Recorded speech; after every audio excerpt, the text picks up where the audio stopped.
بسم اللہ الرحمن الرحیم الحمد للہ رب العالمین والصلاة والسلام علی سید الانبیاء والمرسلین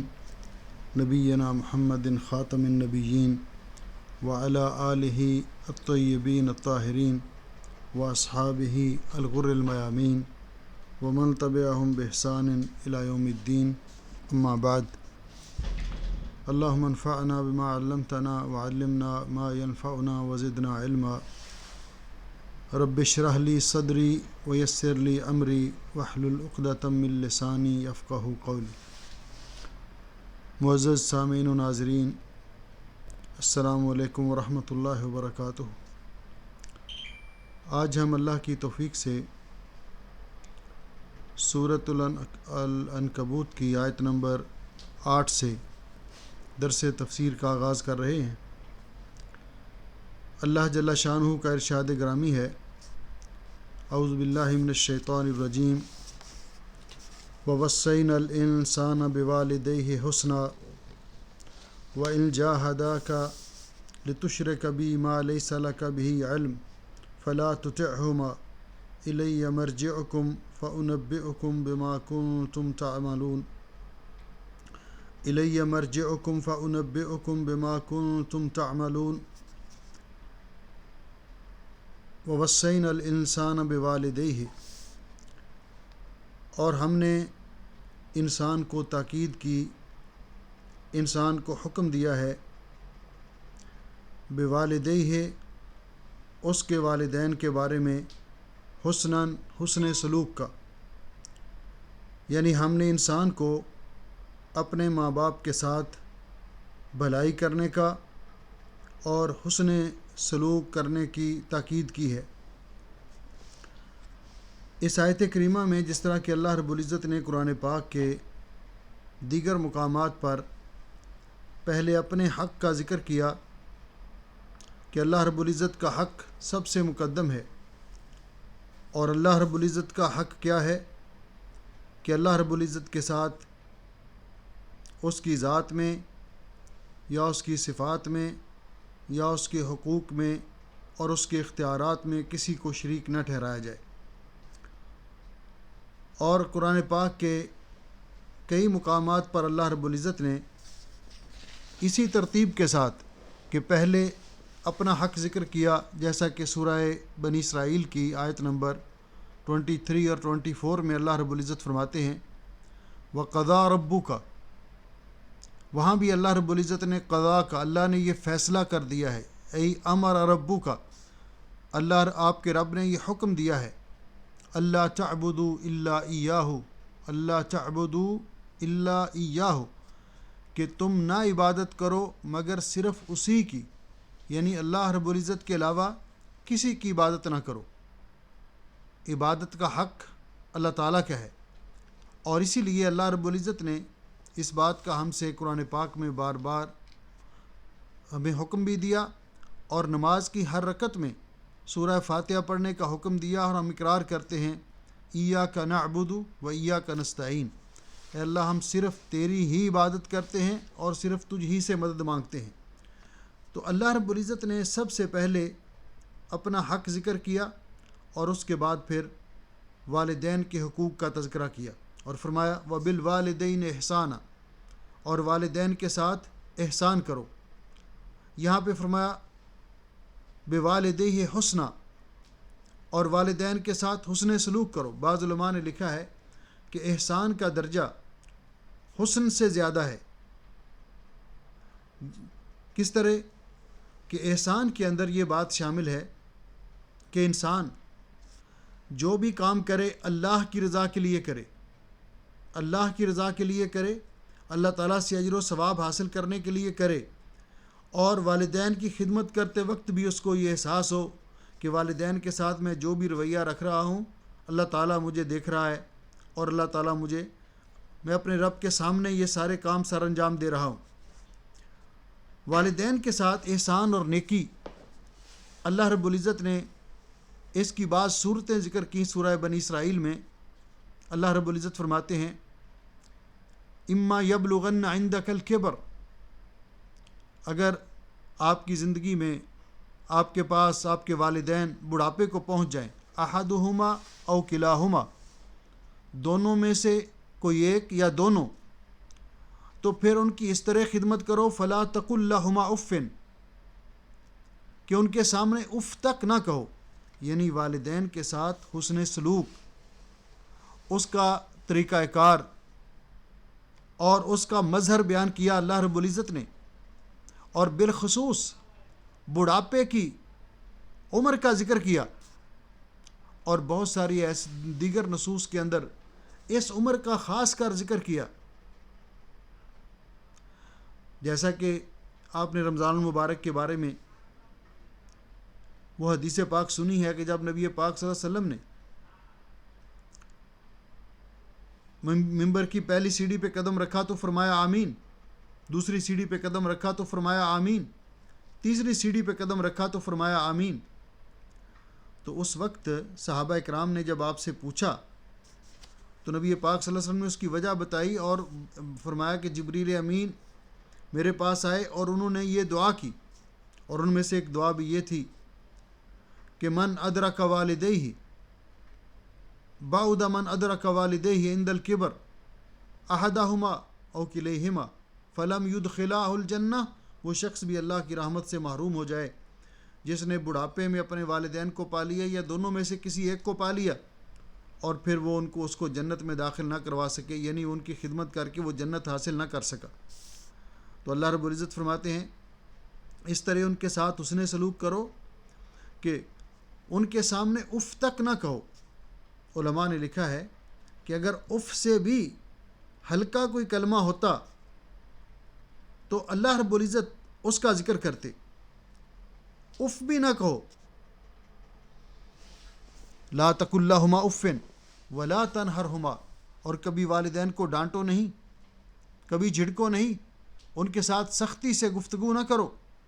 وقل لہما قولا کریما، اور ان کے ساتھ انتہائی نرمی کے ساتھ گفتگو کرو، انتہائی محبت کے ساتھ گفتگو کی جائے والدین کے ساتھ۔ اور اللہ رب العزت نے اسی لیے قرآن پاک میں اپنے جلیل القدر انبیاء علیہم السلام کا ذکر کرتے ہوئے فرمایا، حضرت یحییٰ علیہ السلام کا ذکر کرتے ہوئے فرمایا، ان کے باقی اوصاف ذکر کرتے ہوئے وَبَرًّا بِوَالِدَيْهِ وَلَمْ يَكُنْ جَبَّارًا عَصِيًّا، کہ وہ اپنے والدین کے ساتھ بہت نیکی کرنے والے تھے، احسان کرنے والے تھے، خدمت کرنے والے تھے، اور وہ سخت مزاج اور ان کے نافرمان نہیں تھے۔ عیسیٰ علیہ السلام کو اللہ رب العزت نے جب قوت گویائی بخشی ماں کی گود میں، تو اس وقت جب انہوں نے تعارف کروایا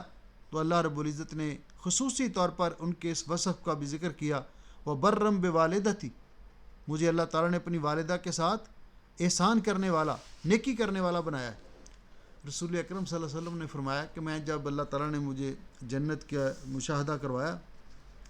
تو میں ایک محل کے پاس سے گزرا جہاں سے میں نے قرات کی، قرآن پاک کی تلاوت کی آواز سنی، تو میں نے پوچھا کہ یہ کس کا محل ہے؟ تو مجھے بتایا گیا کہ یہ حارثہ ابن نعمان کا ہے۔ تو آپ نے فرمایا یہ ذکر کرنے کے بعد آپ نے فرمایا کذالکم البر، یہ ہے والدین کی خدمت کا نتیجہ، یہ ہے والدین کی خدمت کا نتیجہ، اور یہ عمل اللہ رب العزت کو محبوب ترین عمل ہے، جیسا کہ حضرت عبداللہ ابن مسعود رضی اللہ تعالیٰ عنہ بیان فرماتے ہیں کہ میں نے رسول اکرم صلی اللہ علیہ وسلم سے پوچھا ای العمل احب الی اللہ، اللہ تعالیٰ کو سب سے زیادہ محبوب عمل کون سا ہے؟ قال، تو آپ نے فرمایا الصلاۃ علی وقتہا، نماز کو اپنے وقت پر ادا کرنا۔ قلت ثم ای، یعنی اللہ کا حق ہے۔ میں نے پوچھا پھر اس کے بعد کون سا عمل اللہ رب العزت کو سب سے زیادہ محبوب ہے؟ تو آپ نے فرمایا بر الوالدین، والدین کے ساتھ نیکی کرنا اور احسان کرنا۔ قلت ثم ای، میں نے پوچھا پھر کون سا عمل ہے؟ تو آپ نے فرمایا الجہاد فی سبیل اللہ، اللہ کی راہ میں جہاد کرنا۔ تو جہاں تک اس بات کا کہ والدین ہیں، انسان کو سب سے پہلے اس بات کا احساس اور شعور ہونا چاہیے کہ والدین کی عظمت کیا ہے، ان کا مقام و مرتبہ کیا ہے۔ اللہ رب العزت ہمارا خالق و مالک ہے، ہمارا محسن حقیقی ہے، اور اللہ رب العزت نے ہمارے والدین کو ہمارے دنیا میں آنے کا ذریعہ بنایا ہے، اور ان کے ذمے اللہ رب العزت نے ہماری تربیت کی ڈیوٹی لگائی، اور انہوں نے بچپن میں ہمیں پالا اور پوسا اور ہماری تربیت کی ہے۔ اس لیے والدین، ان کی انسان جتنی بھی خدمت کر لے، والدین کا حق ادا نہیں کر سکتا۔ صحیح مسلم شریف کے اندر روایت موجود ہے، ان ابی ہریرہ رضی اللہ تعالیٰ عنہ، حضرت ابو ہریرہ رضی اللہ تعالیٰ عنہ بیان فرماتے ہیں، قال قال رسول اللہ صلی اللہ علیہ وسلم، کہ رسول اکرم صلی اللہ علیہ وسلم نے ارشاد فرمایا، آپ نے فرمایا کہ والدین لا یجزی والد والدہ الا ان یجدہ مملوکا فیشتریہ فیعتقہ۔ آپ نے فرمایا کہ کوئی بیٹا اپنے والد کا حق ادا نہیں کر سکتا، جتنا چاہے اس کی خدمت کر لے، اس کا حق ادا نہیں کر سکتا۔ صرف ایک صورت ہے، الا ان یجدہ مملوکا، کہ جب بچہ جوان ہوا تو اس کا والد کسی کا غلام تھا، زر خرید غلام تھا، تو بچے نے اپنی محنت کر کے اپنی گرہ سے اپنے باپ کو خرید کر آزاد کیا، تو اس نے اپنے باپ کا کچھ نہ کچھ حق ادا کیا ہے۔ اس کے علاوہ جتنا جی چاہے کوئی والدین کی خدمت کر لے، والدین کا حق ادا نہیں کر سکتا۔ اور وہ مشہور حدیث ہے کہ ایک آدمی یمن سے اپنی والدہ کو حج کروانے کے لیے لایا اپنے کندھوں پہ اٹھا کر، اور اس نے پورا حج کروایا، جہاں لوگوں کی سواریاں نہیں جاتی تھی وہ اپنی والدہ کو کندھوں پہ اٹھا کر لے جاتا تھا۔ اور جب حج سے فارغ ہوا تو بیت اللہ شریف میں حضرت عبداللہ ابن عمر رضی اللہ تعالیٰ عنہ بھی وہاں موجود تھے، تو ان کی خدمت میں حاضر ہوا، تو اس نے اپنا سارا واقعہ سنایا کہ میں نے اپنی والدہ کو یمن سے اٹھایا ہے، اتنا لمبا سفر کر کے اپنے کندھوں پہ اٹھا کر اس کو حج کروایا ہے، تو کیا میں نے اپنی ماں کا حق ادا کر دیا ہے؟ تو حضرت عبداللہ ابن عمر رضی اللہ تعالیٰ عنہ فرمایا، لا ولا بظفرۃ واحدہ، بالکل نہیں۔ آپ کی ماں نے آپ کی ولادت کے وقت جو تکلیف برداشت کی تھی، اس کی ایک ٹیس کا مقابلہ بھی آپ نے ابھی تک نہیں چکایا۔ تو یہ سب سے پہلا انسان کو یہ احساس دامنگیر ہونا چاہیے کہ میرے والدین ہیں۔ اللہ رب العزت نے کہ حق کے بعد بندے پر تیسرے نمبر پر جو حق ہے، پہلا حق اللہ تعالیٰ کا، دوسرا حق رسول اللہ صلی اللہ علیہ وسلم کا، اور تیسرا حق والدین کا ہے۔ اللہ اور اللہ کے رسول صلی اللہ علیہ وسلم کے بعد والدین کا حق اللہ رب العزت نے بندے پر مقرر کیا ہے، تو اس لیے اللہ رب العزت نے یہاں اس بات کا ذکر کیا۔ والدین اگرچہ صحیح اور عقیدہ نہ بھی ہوں، مسلم نہ بھی ہوں، مشرک ہوں، تب بھی والدین کے ساتھ دنیاوی معاملات میں ان کی خدمت کے لحاظ سے ان کے ساتھ حسن سلوک کرنا چاہیے، جیسا کہ سیدہ اسماء رضی اللہ تعالیٰ عنہ بیان فرماتی ہیں، اسماء بنت ابی بکر رضی اللہ تعالیٰ عنہما، قالت قدمت علی امی وہی مشرکہ، میری ماں میرے پاس آئی اور اس وقت میری ماں مشرکہ تھی، اس نے اسلام قبول نہیں کیا تھا، تو تو وہ چاہتی تھی کہ میں ان کی خدمت کروں، تو پیارے نبی حضرت محمد رسول اللہ صلی اللہ علیہ وسلم سے میں نے پوچھا کہ کیا میں اپنی والدہ کی خدمت کروں اور وہ مشرکہ ہے؟ تو آپ نے فرمایا نعم صلی امہ کی، اپنی ماں کے ساتھ صلہ رحمی کرو، اپنی ماں کی خدمت کرو۔ تو اس لیے پہلے والدین کی خدمت، والدین کی اطاعت، والدین کی ضروریات کا خیال رکھنا، یہ اولاد کا حق ہے، والدین کا اولاد پر حق ہے۔ پھر اسی طرح اللہ رب العزت نے دوسرے مقام پہ فرمایا، کیوں؟ اس لیے اللہ رب العزت نے اپنے حق کے بعد والدین کے حقوق کا ذکر کیا کہ اللہ رب العزت نے، جو کہ محسن حقیقی ہے، اور دنیا میں یہ قاعدہ ہے، جس طرح کہ پیارے نبی حضرت محمد رسول اللہ صلی اللہ علیہ وسلم نے فرمایا، من لم یشکر الناس لم یشکر اللہ، جو لوگوں کا شکریہ ادا نہیں کرتا وہ اللہ کا شکر گزار بھی نہیں بن سکتا۔ جو والدین مباشرتاً جو انسان کی خدمت کر رہے ہیں اور تربیت کر رہے ہیں، جو اپنے والدین کا حق نہیں مانتا، تو وہ اللہ تعالیٰ کا حق کیسے مانے گا؟ اس لیے اللہ رب العزت نے قرآن پاک میں دوسرے مقام پہ فرمایا کہ والدین کے ساتھ احسان بھی کرو، اور ان کے احسان کا شکر، اور والدین کے احسانات کا شکریہ بھی ادا کرو۔ سورہ لقمان میں اللہ رب العزت فرماتے ہیں وَوَصَّيْنَا الْإِنسَانَ بِوَالِدَيْهِ، ہم نے والدین کے بارے میں انسان کو یہ تاکید کی ہے، حملتہ امہ وہنا علی وہن، کہ اس کی ماں نے اس کو اپنے پیٹ میں اٹھایا کمزوریاں اور تکلیفیں اٹھاتے ہوئے، فی عامین وفصالہ فی عامین، اور 2 سالوں میں اس کا دودھ چھڑایا، انشکر لی ولوالدیک، پہلے میرا شکر ادا کر ہے انسان، پھر اپنے والدین کا شکریہ ادا کر۔ تو اس لیے والدین کے ساتھ حسن سلوک کرنا۔ اور پھر دوسری حدیث میں حضرت ابو ہریرہ رضی اللہ تعالیٰ عنہ فرماتے ہیں کہ رسول اکرم صلی اللہ علیہ وسلم نے فرمایا، جاء رجل الی رسول اللہ صلی اللہ علیہ وسلم، ایک آدمی نبی پاک صلی اللہ علیہ وسلم کی خدمت اقدس میں حاضر ہوا، فقال من احق الناس بحسن صحابتی،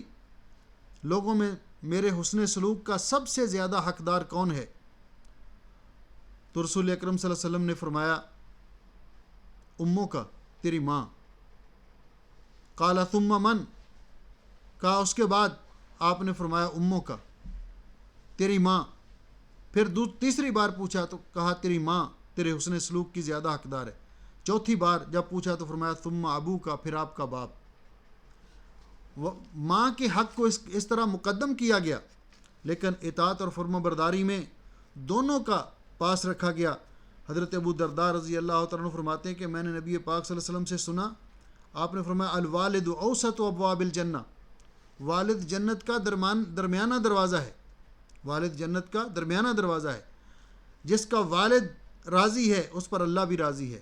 جس کا والد اس پر ناراض ہے اللہ تعالیٰ بھی اس پر ناراض ہے۔ تو جہاں ان حقوق کا تذکرہ کیا، وہاں والدین کی نافرمانی سے،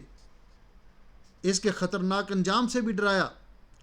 حضرت انس رضی اللہ تعالیٰ عنہ سے روایت ہے اور صحیح بخاری شریف کی روایت ہے، سئل رسول اللہ صلی اللہ علیہ وسلم عن الکبائر، نبی پاک صلی اللہ علیہ وسلم سے کبیرہ گناہوں کے بارے میں سوال کیا گیا کہ کبیرہ گناہ کون سے ہیں؟ تو آپ نے فرمایا الاشراک باللہ،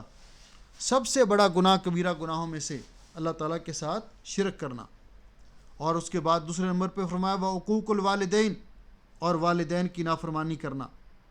اور وقتل النفس، پھر فرمایا کسی جان کو ناحق قتل کرنا، وشہادت الزور، اور جھوٹی گواہی دینا۔ تو یہاں بھی اکبر الکبائر میں سے پہلے سب سے بڑا گناہ ان الشرک لظلم عظیم، شرک ہے، اور اس کے بعد والدین کی نافرمانی کا ذکر کیا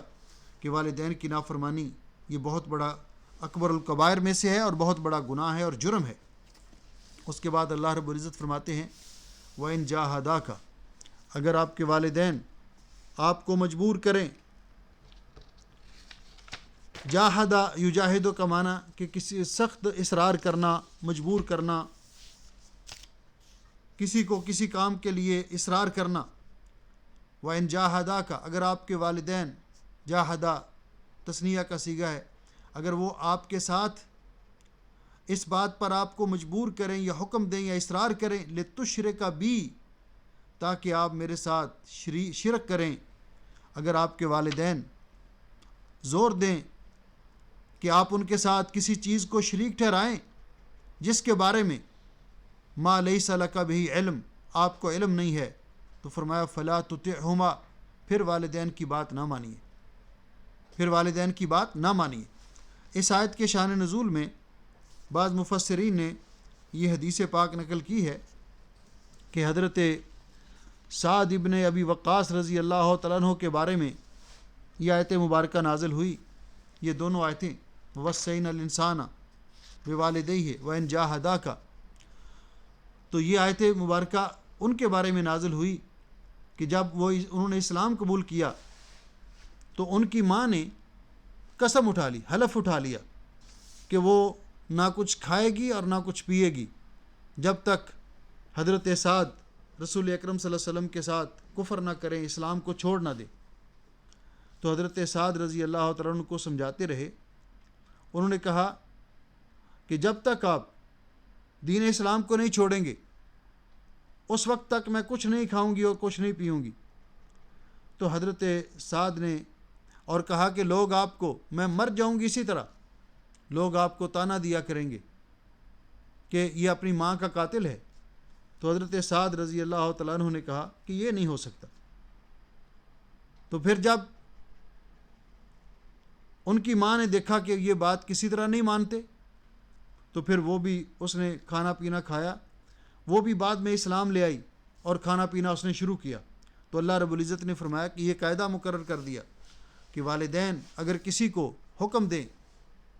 بچہ داڑھی رکھتا ہے سنت کے مطابق، نبی پاک صلی اللہ علیہ وسلم کی سنت سمجھ کر ماں پیچھے پڑ جاتی ہے، باپ حکم دیتا ہے، تو ان کے ماں باپ کے کہنے پر داڑھی نہیں منڈوانی چاہیے، ماں باپ کے کہنے پر نماز نہیں چھوڑنی چاہیے، ماں باپ کے کہنے پر کوئی اللہ تعالیٰ کی نافرمانی کا کام نہیں کرنا چاہیے۔ لیکن اگر وہ اس طرح کی کوئی بات کرتے ہیں تو پھر بھی ان کی وہ بات تو نہ مانی جائے، وہ بات تو نہ مانی جائے۔ لیکن دوسری جگہ پہ جس طرح فرمایا وَصَاحِبْهُمَا فِي الدُّنْيَا مَعْرُوفًا، لیکن دنیا کے معاملات میں ان کے ساتھ پھر بھی، یعنی ان کو کھانا پینا، ان کو دینا، ان کی خدمت کرنا، ان کو دبانا، ان کی دوا دارو علاج کا خیال رکھنا، اس کا پھر بھی خیال رکھنا چاہیے۔ لیکن جو بات اللہ تعالیٰ کی بات کے خلاف ہو، اللہ کے رسول کے حکم کے خلاف ہو، وہ بات نہیں ماننی چاہیے۔ اس طرح کہ حضرت علی رضی اللہ تعالیٰ عنہ نے فرمایا کہ نبی پاک صلی اللہ علیہ وسلم نے ارشاد فرمایا لا طاعۃ لمخلوق فی معصیۃ الخالق، کہ جہاں اللہ تعالیٰ کی نافرمانی ہوتی ہو وہاں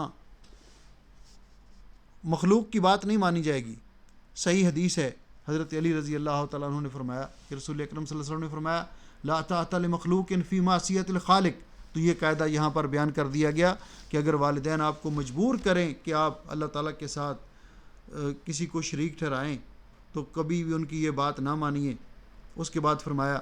الی مرجعکم، انسان کا انجام، تم جس طرح بھی دنیا میں زندگی گزارو پلٹ کے میرے پاس آنا ہے،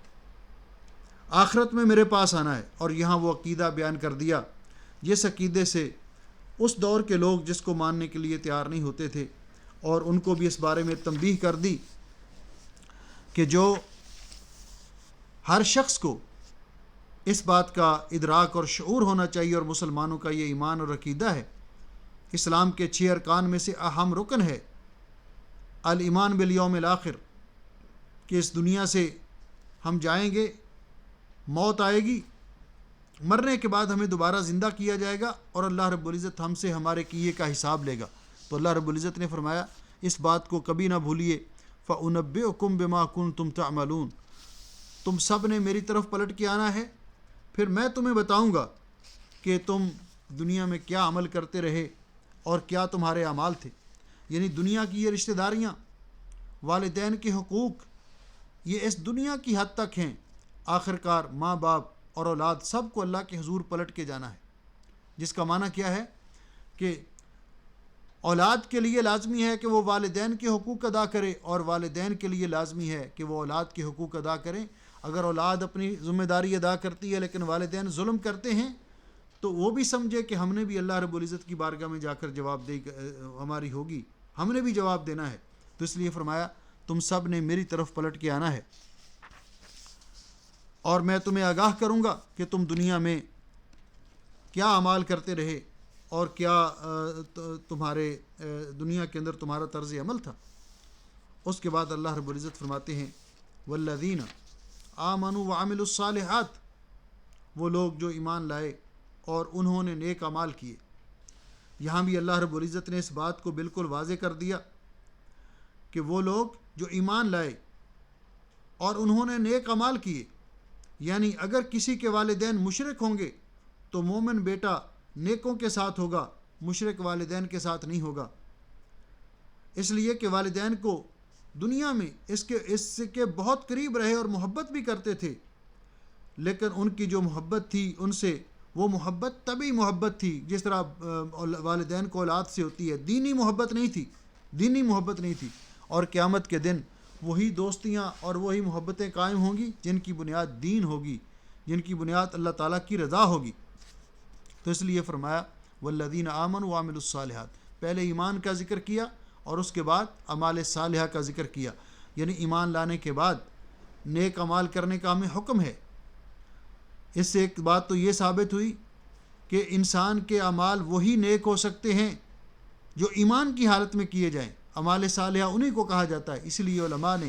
اعمال صالحہ کے لیے جو شرائط مقرر کی ہیں کتاب و سنت کی روشنی میں، ان میں پہلی شرط ایمان ہے۔ دوسری شرط اخلاص ہے، اور تیسری شرط نبی پاک صلی اللہ علیہ وسلم کی سنت کی پیروی ہے۔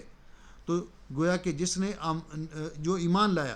اور پھر نجات کے لیے صرف ایمان لانا کافی نہیں، اللہ تعالیٰ نے قرآن پاک میں بیشتر مقامات پر ایمان اور عمل صالح کو ذکر کیا ہے کہ جو ایمان لائے اور انہوں نے نیک، اور ایمان کا تقاضا بھی یہ ہے، ایمان کا تقاضا بھی یہ ہے کہ انسان عمل صالح کرے۔ وہ مومن کیسا کہ جو کلمہ تو پڑھتا ہے لیکن اللہ کا حکم مان کر نماز نہیں پڑھتا، وہ کلمہ تو پڑھتا ہے لیکن اللہ کا حکم مان کر زکوٰۃ ادا نہیں کرتا۔ تو اس لیے وہ لوگ جو ایمان لائے اور انہوں نے نیک اعمال کیے، لَنُدْخِلَنَّهُمْ فِي الصَّالِحِينَ، ہم ان کو نیک لوگوں کے اندر داخل کریں گے، نیک لوگوں کے ساتھ ان کو شامل کریں گے قیامت کے دن۔ اللہ رب العزت نے دوسرے مقام پہ سورۃ النساء کے اندر اس کی وضاحت بھی کی، اور یہ ہر مسلمان کی خواہش ہے، جیسا کہ اللہ تعالیٰ نے حضرت سلیمان علیہ السلام کا ذکر کرتے ہوئے فرمایا اللہ کے نبی ہیں، اور وہ بھی اللہ تعالیٰ سے یہ دعا کرتے، وَأَدْخِلْنِي بِرَحْمَتِكَ فِي عِبَادِكَ الصَّالِحِينَ، اے اللہ اپنی رحمت کے ساتھ مجھے اپنے نیک بندوں میں شامل فرما، نیک بندوں میں داخل کر۔ اور حضرت یوسف علیہ السلام کی دعا بھی اللہ رب العزت نے قرآن پاک میں ذکر کی، اور اللہ رب العزت نے فرمایا انہوں نے دعا کی، توفانی مسلماً والحقنی بالصالحین، اے اللہ مجھے اسلام کی حالت میں موت دینا اور مجھے نیک لوگوں کے ساتھ ملانا اور ان کا ساتھ مجھ کو نصیب کرنا۔ حدیث پاک میں آتا ہے، ام المومنین عائشہ صدیقہ طیبہ طاہرہ رضی اللہ تعالیٰ عنہ بیان فرماتی ہیں کہ نبی پاک صلی اللہ علیہ وسلم کے ایک صحابی نبی پاک صلی اللہ علیہ وسلم کی خدمت میں حاضر ہوتے اور آپ سے دین سیکھتے، آپ کی مجلس میں بیٹھتے، پھر اپنے کام کاج کے لیے چلے جاتے۔ ایک دن انہوں نے سوال کیا رسول اکرم صلی اللہ علیہ وسلم سے کہ حضرت دنیا میں تو جب ہم آپ سے اداس ہوتے ہیں، ہمارا دل اچاٹ ہوتا ہے، تو ہم آپ کی زیارت کے لیے آ جاتے ہیں، اور آپ کا رخ انور دیکھ کر آپ کی زیارت کر کے اپنی آنکھوں کو ٹھنڈک پہنچاتے ہیں، دل کو راحت پہنچاتے ہیں۔ اور حقیقت بھی یہی ہے کہ رسول اکرم صلی اللہ علیہ وسلم کی زیارت وہ شرف ہے کہ جس نے حالت ایمان میں نبی پاک صلی اللہ علیہ وسلم کی زیارت کی، اللہ رب العزت نے، اور حالت ایمان میں دنیا سے گیا، اللہ نے اس پر جہنم کی آگ حرام کر دی، اس کو اللہ تعالیٰ نے صحابی ہونے کا شرف نصیب کر دیا۔ تو اس نے کہا جی میرے دل میں کبھی کبھی یہ خیال پیدا ہوتا ہے کہ جنت میں جب چلے جائیں گے، ہم بھی اللہ کی رحمت اور فضل سے جائیں گے، تو جنت میں تو آپ کا مقام بہت بلند ہوگا، تو وہاں اگر ہمارا آپ کی زیارت کرنے کو دل چاہے گا تو وہاں کیا یہ ممکن ہوگا کہ ہم آپ کی زیارت کر سکیں؟ تو رسول اکرم صلی اللہ علیہ وسلم خاموش رہے۔ اتنے میں جبریل امین اللہ تعالیٰ کا پیغام لے کر آ گئے، اور جبریل امین نے آ کر یہ پیغام سنایا کہ اللہ رب العزت فرماتے ہیں سورۃ النساء کی آیت نمبر 69، وَمَن يُطِعِ اللَّهَ وَالرَّسُولَ، جو شخص اللہ تعالیٰ کی اطاعت کرے گا اور اللہ کے رسول کی اطاعت کرے گا، فَأُولَٰئِكَ مَعَ الَّذِينَ أَنْعَمَ اللَّهُ عَلَيْهِمْ، بس وہ لوگ ان لوگوں کے ساتھ ہوں گے جن پر اللہ تعالیٰ نے انعام کیا، من النبیین والصدیقین والشہداء والصالحین وحسن اولئک رفیقا، کہ وہ نبی، ان کو اللہ تعالیٰ نبیوں کا ساتھ دے گا، صدیقوں کا ساتھ دے گا، شہداء کا ساتھ عطا کرے گا، نیک لوگوں کا ساتھ عطا کرے گا، اور یہ سب سے بہتر ساتھ ہے۔ تو گویا کہ یہ انسان کی خواہش ہے، اور جو یہ چاہتا ہے کہ اللہ رب العزت دنیا آخرت میں اس کو نیک لوگوں کا ساتھ نصیب کرے، اللہ رب العزت نے اس کے لیے قاعدہ بیان کر دیا، والذین آمنوا، اور وہ لوگ جو ایمان لائے۔ اور ایمان جو ہے، جس طرح میں نے عرض کیا تھا کہ صرف زبان سے اقرار کر لینے کا نام نہیں ہے،